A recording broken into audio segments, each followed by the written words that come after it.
नमस्ते एवरीवन। तो चलो आज स्टार्ट करते हैं स्टैंडर्ड 3 के चैप्टर 5 चाय की कहानी। स्टार्ट करने से पहले बताना चाहती हूँ आपको कि अभी तक अगर कोई मेरे चैनल को सब्सक्राइब नहीं किया तो पहले कर लीजिए एंड साइड पे वो जो बेल आइकन उस पर प्रेस कर लीजिए ताकि मैं जो भी वीडियो पोस्ट करूँ वो आपको पहला नोटिफिकेशन जाए। तो चलिए स्टार्ट करते हैं कहानी चाय के विषय में। मोयानी, दरवाज़ा बंद कर लो, मैं काम पर जा रही हूँ। यहाँ पर एक माँ और बेटी के अंदर बातचीत हो रही है। तो उसकी बेटी का नाम है मोयानी। तो माँ अपनी बेटी को बोलेगी, मोयानी दरवाज़ा बंद कर लो, मैं काम पर जा रही हूँ। अच्छा माँ, मैं स्कूल का काम पूरा करके आ जाऊँगी। तो वो बोलती है कि अच्छा माँ, मैं स्कूल का काम पूरा करके आ जाऊँगी।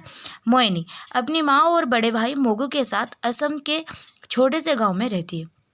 मोहिनी किसके साथ रहती है? अपनी माँ और अपने बड़े भाई के साथ। कहाँ पर? ना, असम के एक छोटे से गांव में रहती है। उसके बड़े भाई का नाम है मोगू।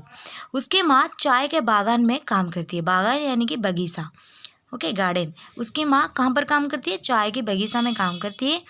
मोहिनी और मोगू दोनों बागान के स्कूल में पढ़ते हैं। मोहिनी और मोगू दोनों बागान के स्कूल में ही पढ़ते हैं।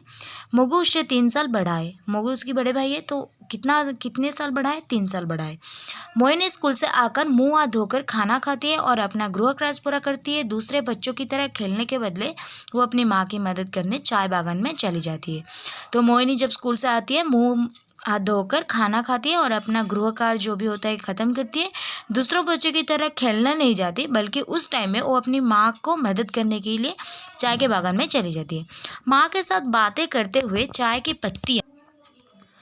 की पत्तियाँ तोड़ने में उसे बड़ा मज़ा आता है। काम समाप्त होने पर दोनों रास्ते में चाय की दुकान पर रुकती है। जब काम खत्म हो जाता है तो दोनों रास्ते में एक चाय की दुकान है, वहाँ पर रुकते हैं। मोगू स्कूल के बाद उसी दुकान में काम करता है। मोगू स्कूल खत्म होने के बाद उसी चाय की दुकान में काम करता है। दुकान का मालिक अच्छा आदमी है। वो खाली समय में मोगू को पढ़ने में मदद भी करता है। और जब खाली समय होता है, यानी कि जब चाय की दुकान में कुछ भी काम नहीं होता, तो उस समय वो दुकान का मालिक बहुत अच्छा आदमी था, इसीलिए वो मोगू को पढ़ाई करने में भी मदद करता था। तीनों वहाँ बैठकर चाय पीते हैं। मोहिनी और मोगू अपनी माँ को स्कूल के बातें बताते हैं। तीनों वहाँ बैठकर चाय पीते हैं और मोहिनी और मोगू दोनों वहीं पे अपनी माँ को स्कूल की सारी बातें बताते हैं। स्कूल में उन्होंने क्या पढ़ा, क्या खेला, सब कुछ वगैरह वगैरह सब बातें करते हैं। रोज की तरह उस दिन भी तीनों दुकान पर चाय पी रहे थे। मोहिनी के हाथ में तोड़ी हुई चाय की कुछ ताज़ा पत्तियां थी। तभी एक छोटी सी बच्ची उनके पास आकर खड़ी हो गई। रोज की तरह उस दिन भी तीनों ने दुकान पर गए, चाय पी रहे थे और मोहिनी के हाथ में क्या थी ना, कुछ पत्तियां थी, चाय की पत्तियां, और ताज़ा थी। तभी एक छोटी सी बच्ची उनके पास आकर खड़ी होगी। उसके मम्मी पापा वहीं पास में चाय पी रहे थे। वे लोग सैलानी थे, ठीक है। उसके मम्मी पापा वहीं पास में चाय पी रहे थे और वे लोग क्या थे? सैलानी थे। सैलानी का मतलब जानते हो? जो लोग पर्यटन करने आते हैं, ठीक है, सैर करने के लिए आते हैं, घूमने के लिए। बच्ची को अपने पास खड़ा देखकर तीनों चुप हो गए। बच्ची को अपने पास आकर खड़ा देखकर तीनों चुप हो गए। एकदम आश्चर्य की बात है, ये बच्ची कौन है, कहाँ से है? एकदम पास आके खड़ी हो गई। बच्ची ने मोहिनी से कहा, दीदी मेरा नाम रिया है। बच्ची ने मोहिनी से कहा, दीदी मेरा नाम रिया है, हम लोग दिल्ली से यहाँ घूमने आए हैं। आपके हाथ में क्या है?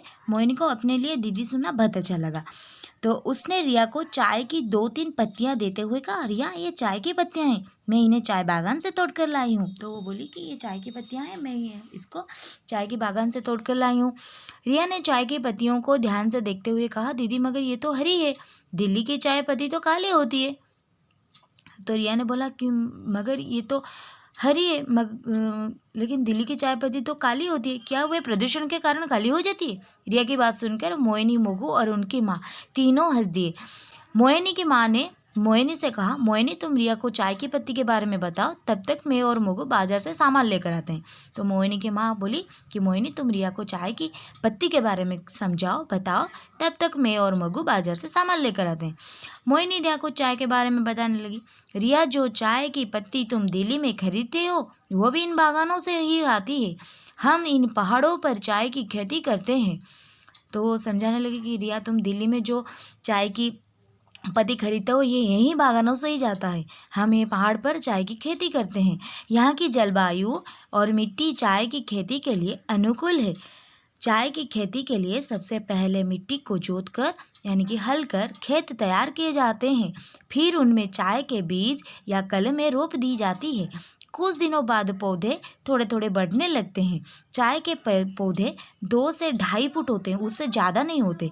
इनकी पत्तियां को लगातार तोड़ा जाता है, लगातार यानी कि बार बार तोड़ा जाता है ताकि पौधों की ऊंचाई अधिक ना बढ़ पाए।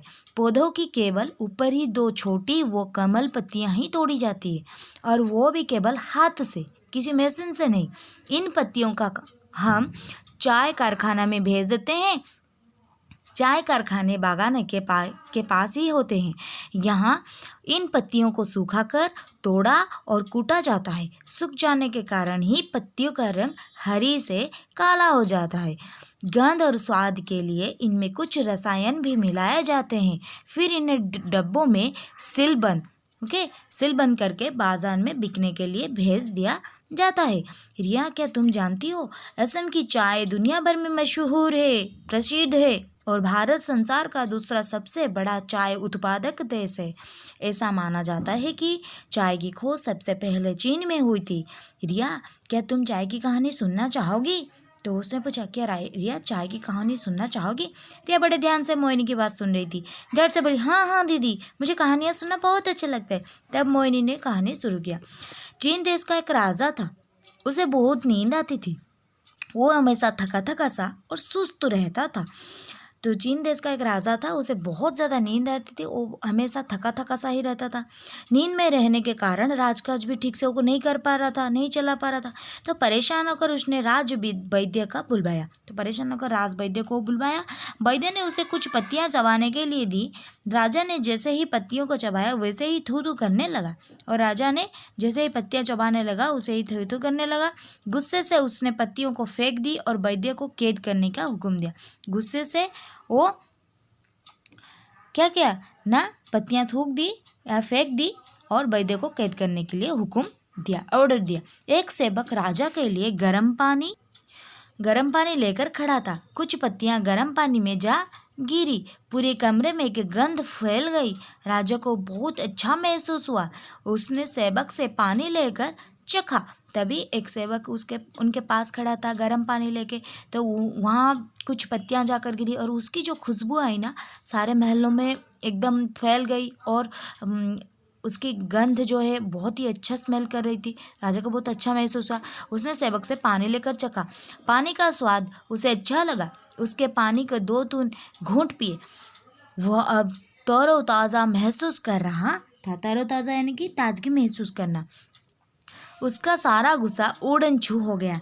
ओके, यानी कि गायब हो जाना।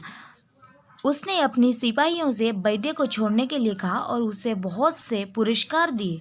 ओके, चाय की कहानी सुनकर यह बहुत खुश हुई। दिल्ली जाकर अब वह अपने दोस्तों को भी यह कहानी सुनाएगी। इतने में मोहिनी की माँ और भाई भी बाजार से लौट आए। रिया ने तीनों से विदा ली और अपने माता पिता के पास लौट गई। यह रही चाय की कहानी। अगर आपको पसंद आए, अगर आप समझ गए हो, वीडियो कैसा लगा, सारे का आंसर मुझे कमेंट करके बता दीजिए, ताकि मैं नया वीडियो आप सबके लिए ले आ पाऊँ। और अगर आपको कुछ जानना है तो कौन सी वीडियो के बारे में जानना है, कौन सी चैप्टर के बारे में, वो भी बता दीजिएगा, तो मैं वो भी ले आऊँगी आपके लिए। तब तक के लिए bye bye, tata. Like and share करना मत भूलिएगा। Take care everyone.